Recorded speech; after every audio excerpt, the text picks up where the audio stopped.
Bonjour, Sylvie Glissant. Je vous salue cordialement et je vous remercie d'être là pour nous parler d'Édouard Glissant et de son œuvre. Vous avez accompagné Édouard Glissant et vous continuez d'une certaine façon son œuvre maintenant avec l'Institut du Tout-Monde. Est-ce que vous voulez nous parler un peu de l'Institut du Tout-Monde, s'il vous plaît?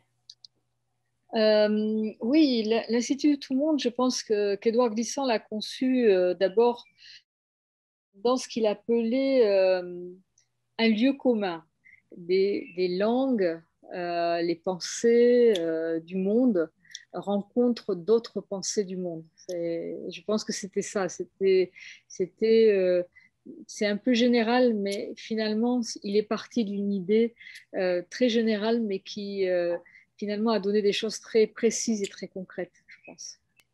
Je pense qu'on est vraiment porté par cette pensée de la relation qu'Édouard a voulu développer, a voulu mettre en acte, si je puis dire. Je pense que il voulait rendre sensible un peu tous ces processus de création de nouvelles écritures, ces gestes qui s'inventent, des musiques, ces propositions poétiques peut-être, un nouveau rapport au monde, un rapport qui émerge, quelque chose d'assez nouveau et aussi, et aussi dire aussi, je pense, tous ces gestes qui s'inventent, toutes ces langues aussi, qui sont aussi les marqueurs des processus de résistance. Et c'est des processus ouverts. Je pense qu'il y a ces nouveaux espaces sont maintenant très importants et l'Institut Tout le Monde essaie d'offrir voilà, une ouverture, un espace pour les accueillir.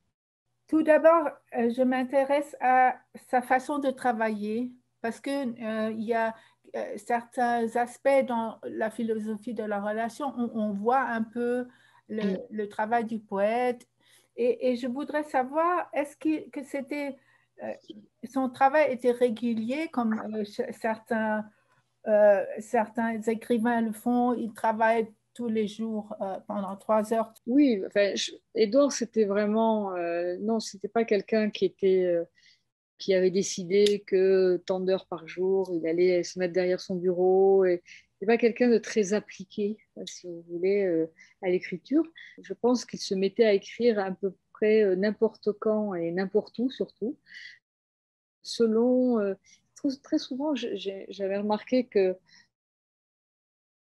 ça dépendait aussi par exemple, d'une rencontre, d'une atmosphère, de quelque chose dans lequel il était, et tout d'un coup, il se saisissait de quelque chose d'intéressant pour lui, quelque chose apparaissait là, et j'ai souvent remarqué que tout de suite après, voilà, il allait de ce saisissement, en fait, il l'écrivait, enfin, il avait l'air de le porter, disons. En fait, je pense que toute son œuvre fonctionne un peu comme ça.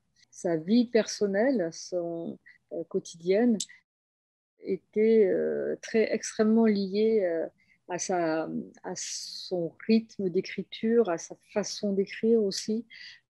Ça naissait vraiment de ce rapport qu'il avait au monde, au réel, surtout, et puis ce rapport à l'autre. À la fois, c'était quelqu'un de euh, peut-être ce qu'on a vu souvent solitaire. C'est vrai qu'il n'était pas tellement dans ses réseaux, dans ces mouvements, à part peut-être il y a eu un moment, oui, au moment du Parlement international des écrivains, et aussi au moment, oui, je dois dire, de l'écriture des discours antillais, où là, c'est vrai que pendant 10 ans, il était en Martinique, et c'est vrai que le discours antillais est né vraiment de cette émergence d'ateliers, de dialogues avec des groupes voilà, d'amis, de personnes qui partageaient ces nouvelles pensées et ce nouveau rapport aussi à,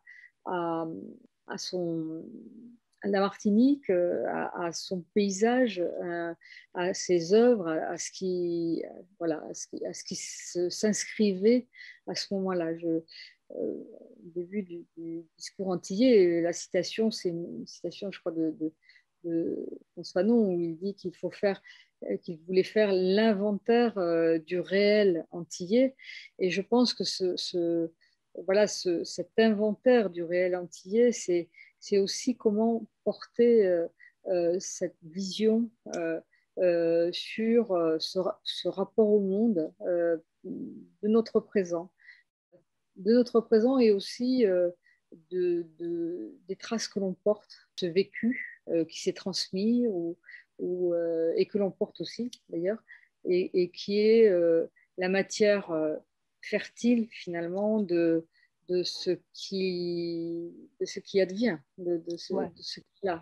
Ouais. Et je pense que voilà, c'est ce rapport-là qui était très important. Il voulait rapprocher le vécu et l'histoire de la Alors, Martinique. c'est-à-dire qu'en fait, plus que l'histoire, qui est souvent, quand il faisait la différence avec l'histoire avec un grand H. Et je pense que c'est ça, c'était essayer de retrouver, oui, les histoires, les récits, une autre façon de dire ces histoires-là, que les communautés portent, que les paysages portent, que justement l'histoire a peut-être retiré, effacé, que l'histoire officielle a occulté, puisque c'est une réduction.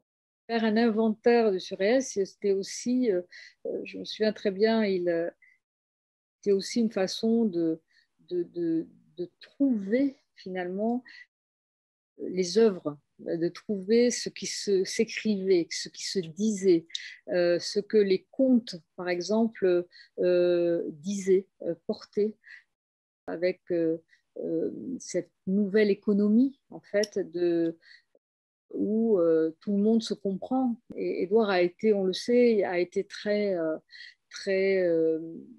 comment dire, très porté justement par les récits des conteurs dans son enfance. Cet espace du conteur était vraiment le lieu commun de la communauté.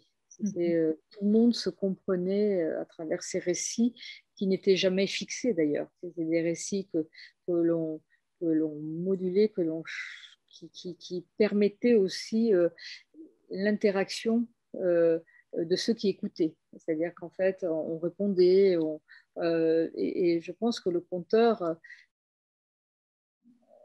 inventait le récit finalement avec tous ceux qui l'écoutaient, parce qu'il le partageait à ce moment-là. Des choses émergeaient de ce que on se disait, de ces dialogues, de ce rapport que les personnes ont entre elles, de leurs imaginaires, hein, qui se dialoguent, qui se parlent, je veux dire. Et est-ce que vous vous souvenez encore des années 2007 ou 2008 qui était la période de la préparation de la philosophie de la relation? Parce que là aussi, on a l'impression que ce livre est aussi très centré sur la Martinique, parce il y a des lieux de son enfance dans ce livre et aussi les lieux de son vieillage, parce que il essaie de trouver la case de sa naissance qu'il ne peut plus retrouver, des choses comme ça. Alors, la philosophie de la relation, elle fait vraiment un mouvement de la naissance jusqu'à la mort ou jusqu'à la fin du poète. Oui, je pense que effectivement c'est un moment très important chez lui, parce que c'est un moment où à la fois effectivement il revient dans son paysage, il revient chez lui, il imagine de nouveau, il dit de nouveau euh, sa naissance, ce moment où il est descendu du monde besaudin où il est né, effectivement dans cette petite case, où il descend donc ce paysage. Il avait un mois, voilà. Mais il dit qu'il s'en souvient, voilà. Hein. Et c'était une façon pour lui aussi de descendre ce paysage, mais en même temps peut-être de le remonter aussi. Il part de la source, c'est-à-dire de son origine, hein, comme vous l'avez dit, il arrive effectivement au lieu qui a disparu, hein, mais qui en même temps réémerge d'un effondrement. C'est-à-dire qu'en fait, il y a eu une sorte de tremblement de terre, une sorte de je ne sais pas ce qui s'est passé, enfin en tout cas, tout ce lieu, tout le paysage s'est effondré dans un grand trou. Et quand il revient, en fait, évidemment, pour lui, c'était à la fois terrible parce qu'il ne retrouve plus donc sa maison, sa case, hein, cette petite maison dans laquelle il est né. Il regarde à cet endroit-là, cet endroit de chaos ou d'effondrement, et là, qu'est-ce qu'il voit? Il voit tout d'un coup une émergence vivante, un nouveau paysage qui est là, qui réémerge de cet effondrement, de ce gouffre, de ce chaos. Et pour lui, je pense que c'est tout ça, cette pensée du monde, cette pensée de la relation, cette pensée du vivant qui dialogue, un vivant qui de toute façon ne s'effondre jamais parce qu'il est toujours en relais de lui-même. Il est toujours en émergence de lui-même. Je pense que c'est une pensée extrêmement importante. Et c'est vrai que ça vient à la fin de sa vie. Et c'est tout ce retour en arrière, la philosophie de la relation, qui est en fait une poétique. Et une poétique en étendue qui est ce sens même de l'étendue, c'est l'espace du paysage. Qui est un paysage où avec ses rhizomes, avec toutes ces connexions, avec toutes ces racines qui vont voilà, à l'encontre les unes des autres et qui sont solidaires, enfin, qui à la fois singulières et solidaires et qui font que et qui disent en fait toute cette solidarité du vivant et qui est la condition même de son existence. Il décrit ça avec des randonnées. À la fin, il y a des randonnées sur les hauteurs, pas seulement Ouais, en Martinique, mais aussi sur les Pyrénées. ouais. Et c'est très, au fond, c'est une philosophie, mais si on lit bien et on essaie de comprendre ce qu'il veut dire, cet effondrement qui va en étendue et la poésie qui s'étend, une belle vision pour notre futur, c'est ça. Oui, et puis vous savez, il y avait cette notion, il y a le tout monde, mais il y a aussi le chaos monde. Ouais. Et, et, euh, et c'est le chaos, c'est cet endroit où tous les éléments aussi se mélangent. Hein. Voilà, c'est l'image aussi peut-être de la créolisation, c'est-à-dire en fait tous ces éléments qu'on ne connaît pas mais qui arrivent en présence. Et je pense que cette notion d'ailleurs de présence, je pars d'une citation toujours, il disait, j'écris en présence de toutes les langues du monde, même si je n'en parle aucune à part la mienne. Et cette notion de vivre en présence d'eux, hein, c'est-à-dire cette présence qui est incontournable, qui est on ne peut pas s'abstraire, on ne peut pas se retirer de cette présence et en même temps, c'est ce qui nous fait, c'est ce qui est la condition même de notre présence au monde, c'est-à-dire de notre existence, je pense.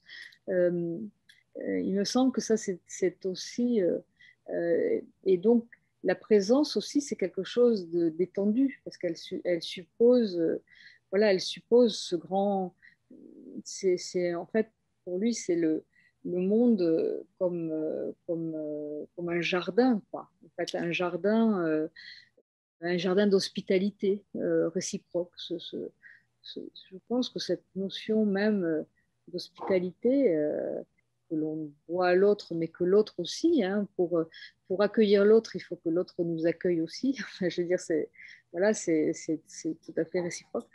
Je pense que c'est une des conditions et aussi de notre compréhension. Enfin, il faut je crois que, enfin, Édouard disait que chacun se tient en face de l'autre.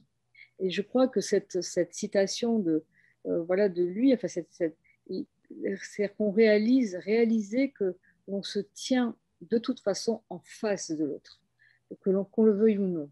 Et je pense que les rétrécissements identitaires, les replis sur soi, etc., c'est ce refus de ce face-à-face Ouais. euh, qui est la condition même, je pense, de ce qu'il appelle le tout-monde. Je veux dire, qu'on le refuse ou qu'on l'accepte, enfin, de toute façon, c'est une des conditions du monde. Aucune communauté ne vit, enfin, on sait, dans l'isolement et elle a toujours. Vous savez, quand il dit. Quand il parle de cette présence, j'écris en présence de toutes les langues du monde, mais c'est mon imaginaire est en présence de tous les autres imaginaires. Il y a une conscience en fait de ce qui fertilise en fait l'imaginaire même du monde et de ce rapport au monde. Ouais, c'est très bien. Ouais. Merci beaucoup, Sylvie Glissant. Et je vous prie de bien vouloir donner un bonjour à Geneviève Gallego, et lui dire que ça sera évoqué avec ses statuts en Allemagne prochainement, parce que elle est dans le livre Philosophie de la relation.